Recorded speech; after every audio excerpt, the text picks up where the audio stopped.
Time is brought to you by the Gateway Film Center, 1550 North High Street, Columbus, Ohio.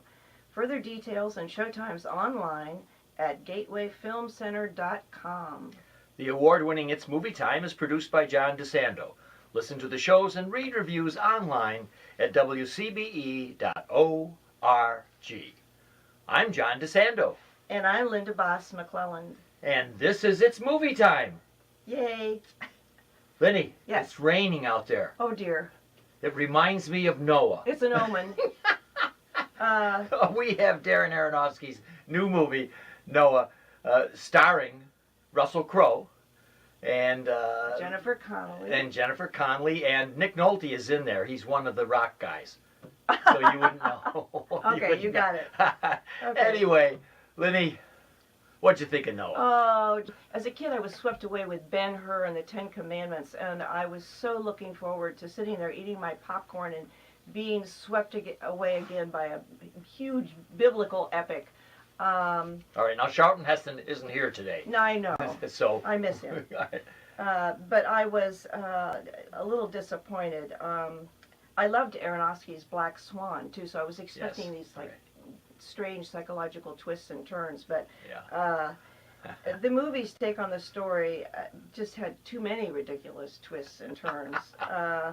Especially when the robotic rock formations staggered onto the screen. I thought it was goofy and extremely distracting, and I have to admit my mind started wandering, and it wandered to the proverbial question, why did the chicken cross the road? To get into the ark with Mrs. Chicken, so thousands of years hence we could have fried chicken and eggs Benedict. Oh, very nice. It kind of went along with these staggering rock transformer-like figures. All right, and that is true. And that's Aronofsky's attempt to pull that into the modern age and get that Transformers-like effect. As it turns out, I think they're some of the warmest personalities on the screen. Not that Russell Crowe's Noah isn't warm. He is so conflicted for me. I'm dazzled. I'm dazzled by how he can't quite understand the Creator's message to him, which comes through, I think, somehow through his dreams, about annihilating the entire human race, but not his family, and yet he says that his family has to go too, and I don't know, anyway. Right. I got a little bit confused by that. Well, eventually he thinks he has to kill off his family. I think in the beginning he did get the message that he was the chosen one by the Creator, and he was to save mankind and the animals that got on board the ark, along with Mr. Chicken. Well, you know, I might say that if the audience is interested in the special effects, there's some pretty neat ones, not the least of which is probably not even a special effect, but a replica of the biblically indicated ark, which is not that little ark I love with the little pitched roof. With the giraffes waving hello out the window. No, it was supposedly down to the cubic, very accurate according to the biblical measurements. But that was about the only thing that stayed true to the Bible story. The clothing was a bit updated, I thought. Very urban, they went down to urban chic. That's what it was. I think they got them at the Salvation Army. And they looked pretty good. I just didn't know where they were going to find a seamstress somewhere there to do those. Right. And Jennifer Connelly's teeth, of course, were quite nice. Well, of course they have beautiful teeth. But, you know, I wish he could have stuck with the original story. I mean, I know it was very brief in the Bible, but the fact that supposedly Noah was over 600 years old when he built the ark, and Russell looks like he's middle-aged. Well, yes, not 600 years yes, old. Yeah. But I loved the fact that Anthony Hopkins plays his grandfather Methuselah, and he's over 900 years old. Yeah, and he's typically over the top. Yes. In these roles, I think he was born to play these old codger roles. I know, but he was a wise old man with a sense of humor, and he had a yen for berries. Yeah, just a little bit eccentric, I thought. Yes. Russell Crowe did give it his all. He's pretty good at playing a righteous man. You got it. He's depressed, but he's strong, and he's going to do the will of the Lord. But I have to admit that he does do a good job. But overall, it's way too dramatic for me. Not that it is a dramatic circumstance, right, but I just got enough of this strum and drang, and then you got the water coming, and then, as Aronofsky sees it, he takes that subplot of the sons. And I have to tell you, I thought this was a bit soap opera-ish, just a little pedestrian.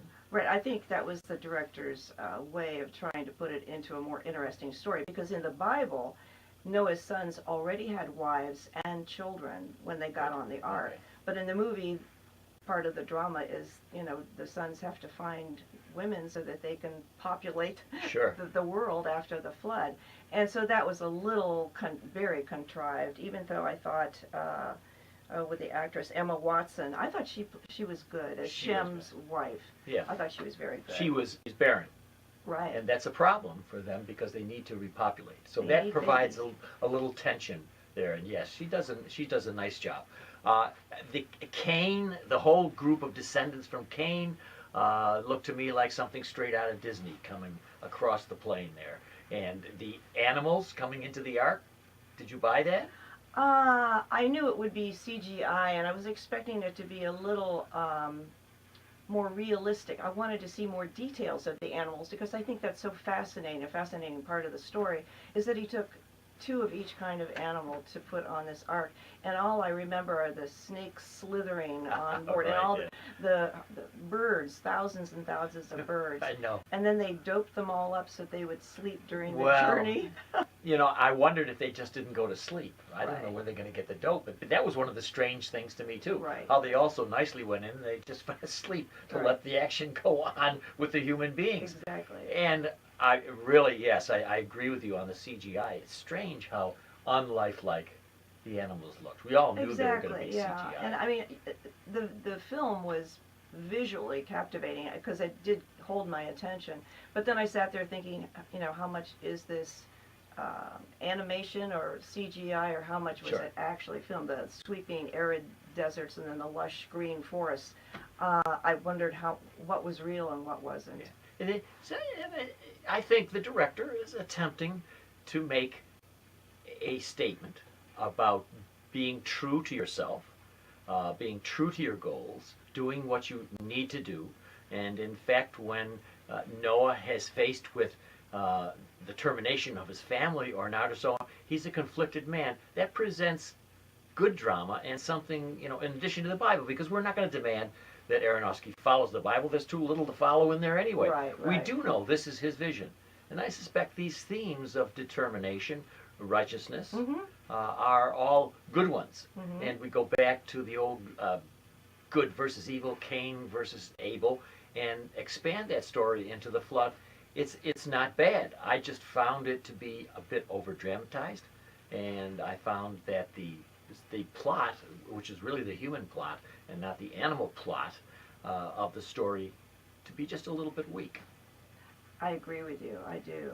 Although, I think one of the strongest points about this movie, and people should go see it because it is entertaining, is like me, they may go home, open their Bible, read the story again, and I think this movie may open a lot of discussion with people to talk about the differences between the movie and the Bible story, but also the state of the world as it is now.